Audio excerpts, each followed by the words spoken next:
vocabulary. So let's review the tips for writing the advantages and disadvantages essay. Once we've done that, I will review the tips for the outweigh essay. So, advantages and disadvantages. Number one, you've got to analyse the essay question. The first thing you need to do is identify the issue. So that means look at the actual topic. What is this about? And every advantage, every disadvantage must connect with this issue. Then you need to also check the meaning of the language in the essay question. So you remember we looked at if it talks about children doing paid work or older children doing paid work. So check the language in the essay question to make sure that you've got the exact issue and you've understood it fully. The next point, there is no opinion required. This is just give the advantages, give the disadvantages. You don't need to give any opinion at all in this essay. Number three, plan your advantages and disadvantages. Now, the most you can have is 3 advantages or 3 disadvantages, but most of the essays will probably just have 2. So aim for 2 advantages, 2 disadvantages. If you want 3, then it's possible, but don't make your essay too long. You're not going to get a higher band score because you've got 3 advantages. So think about it carefully and make a decision. Number 4, plan your supporting points. So remember, this essay is not just about having the ideas, it's about explaining the ideas. So think about how you're going to explain. Will you add more detail to explain it more fully? Or will you add an example or something like that? So think about that and plan it before you start writing. Number 5, think about your vocabulary. Remember your synonyms for advantages and disadvantages.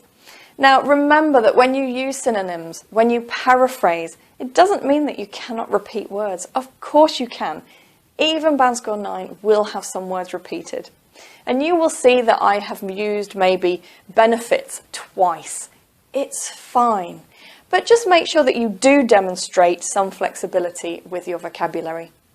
So let's have a look at tip number 6. Tip number 6, the structure. You should be having 4 paragraphs. The introduction, advantages, disadvantages, conclusion. 4 paragraphs. Remember that the introduction has 2 statements and it's usually between 40 to 50 words in length. Each body paragraph, you've got 2 body paragraphs, they're going to be around 90 to 95 words each. They should be balanced or almost balanced. Even if there's 1 sentence difference, it's okay. The conclusion is usually just 1 statement. You don't need to have 2. Don't make your conclusion longer than the introduction. It's a waste of time. Your conclusion just serves 1 purpose. When it's done, finish. Remember, this is a timed essay, so spending too long on something that's not important is not going to help your band score. Looking at the introduction, you've got 2 statements. You paraphrase the essay question for the background statement, and the thesis statement lists the advantages and refers to the disadvantages, but doesn't list them. You go to the topic sentence for body paragraph number 1, so that's your first sentence. 2 ways to begin. On the one hand, there are. And when you continue this, you write about the actual essay topic. So there are some benefits to children doing paid work. Remember, your topic sentence has got to include what this paragraph is about. Not just the advantages, but also the essay question, the issue that we're dealing with. You could also start instead directly with 1 advantage if you want. And that's what we do when we've got 3 advantages. Firstly, 1 benefit. And again, you've still got to introduce the essay question, which is 1 benefit to children doing paid work is, and then you give your benefit. Looking further at body paragraph number 1, this is the advantages. Your linking for the advantages will be firstly and secondly. Thirdly, if you have 3. Try to stick with this. It's not a rule for IELTS, but this is the academic way and the best way to write your IELTS essay. So learn it and use it. Now let's have a look at tip number 10. Tips for the second body paragraph for the disadvantages. So we've got to look at the topic sentence.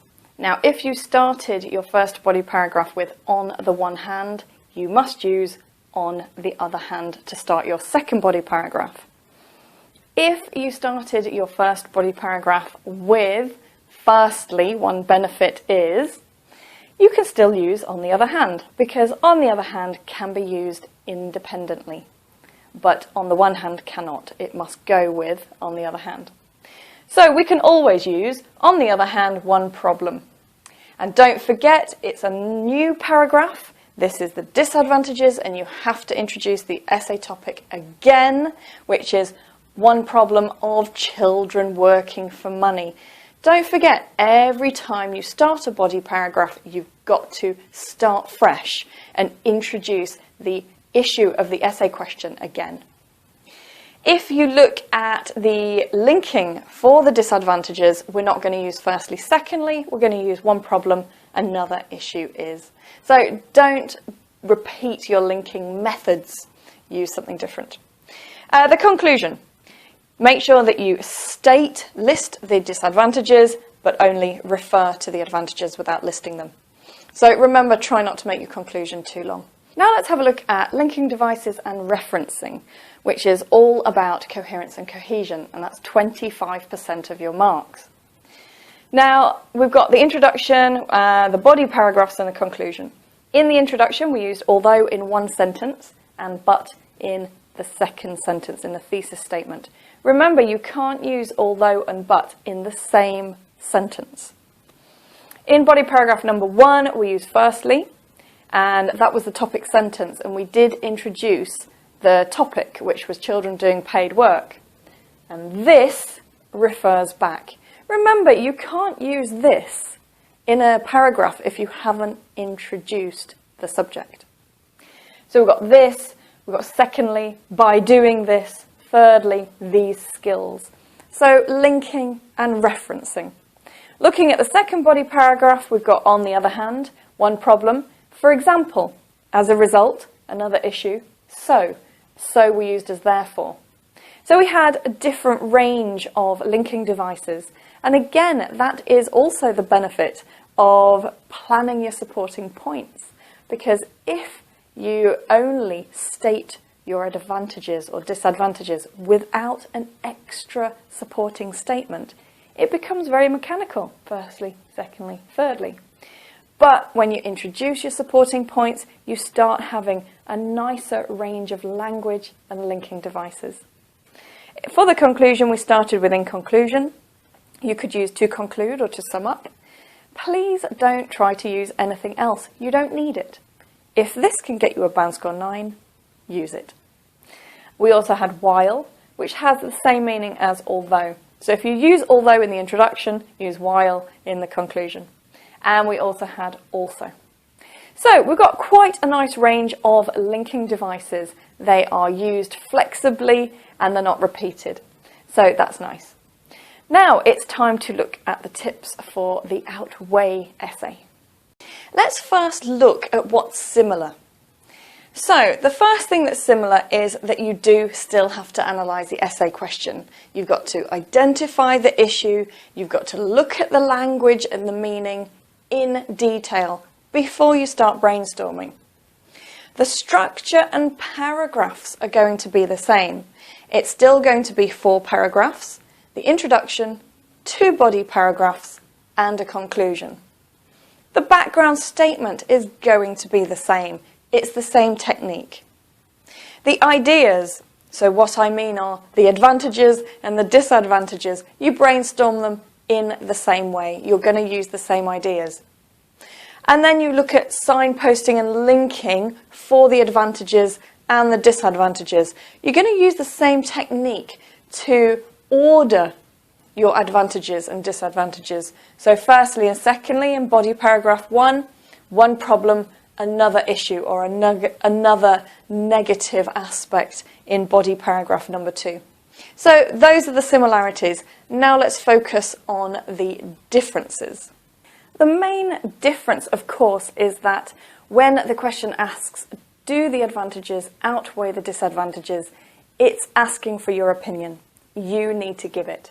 So you must give your opinion for this essay. Now, I have a number of people asking me about how to express your opinion. And I have students writing in saying, can I write, "It is believed that," using a passive voice? Or do I need to say, "I think," or "I believe," or "in my opinion"? Well, using a passive voice is referring to other people, not referring to yourself.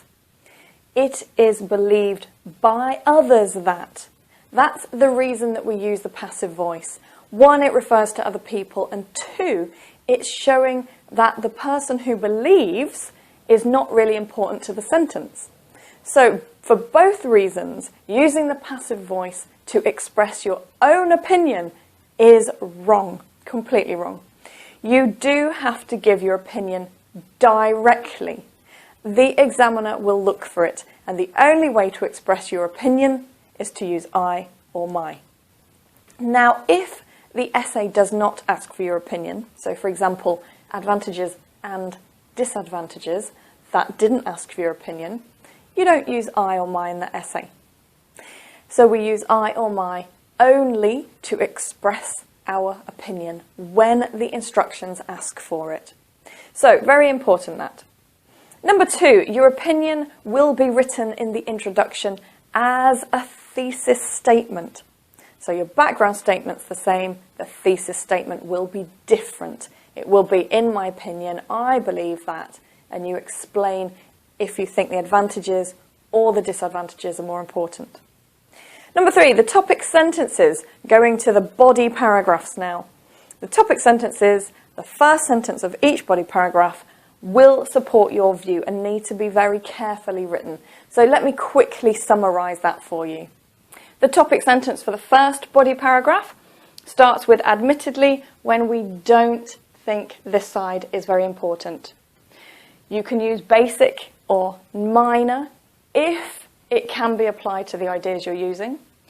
In your topic sentence, the first sentence of every body paragraph, you do need to highlight that these are the benefits you're talking about. Again, you give the actual subject matter, which is the issue of the essay question, children doing paid work. Each sentence that starts your body paragraph is written in full, like a complete answer to the essay question. The second body paragraph starts "nevertheless," despite the above advantages or despite the above positive aspects. I believe children face serious issues from work experience. We've got the linking devices. We've got the opinion, because that's the side that we're agreeing with most. We repeat the subject matter, which is children and work experience. And we mention that they are the disadvantages, which are serious, because we're stressing the importance. And remember, if your view is the other way round, then you would start with "despite the drawbacks below," and then you would start with "admittedly." So that is how you would write your topic sentences. They will express the view, they will show whether it's an advantage or a disadvantage, they will introduce the subject matter again, and it will be a nice complete beginning to the paragraph. Another thing you'll have to change are the supporting points. Now, depending on your advantages and disadvantages, you need to think about how to explain them, because that explanation must support your view. So if you want, you can add extra detail like "this is crucial, essential," to stress your view. Or if you need to, you might need to add a sentence which explains why you don't support this side. For example, when we talked about children and exploitation. So think about your supporting points. All this should be planned before you start writing. And now there's one more difference that we have to look at. The conclusion is also going to be different because you need to restate your view. So those are the differences. Now let's just have a look at a few tips for both types of essay. Firstly, plan your ideas and select the best ones. I have a lot of students who can think of lots of advantages and disadvantages, and they think if they put more advantages in, they get a higher band score. That is not the case. You're going to get marked on your ability to present and support your ideas. The supporting points are the key. So please plan your advantages and disadvantages and then select them. So remember, you're probably going to aim for 2 advantages and 2 disadvantages. At most, you might have 3 advantages and 2 disadvantages. Be in control of your essay. Make sure that the ideas connect to the essay question 100%. So you're not writing just about work, you're writing about children at work. So make sure they are fully relevant. The next one, have a balanced essay. So that means the body paragraphs need to be balanced. Don't have a fully extended body paragraph for the advantages and then a short one for the disadvantages, because then you're going to get marked down on your ability to develop ideas. So make sure that there is a balance. If it is 1 sentence extra, that's fine, but on the whole, there's a balance. And when you've got 2 body paragraphs, you're aiming for about 95 words each. Now, the last question, this is a question for you rather than a tip. What happens if you can only think of 1 advantage? Of course, it might not be possible to think of 2. So let me just show you the structure and linking device if that happens.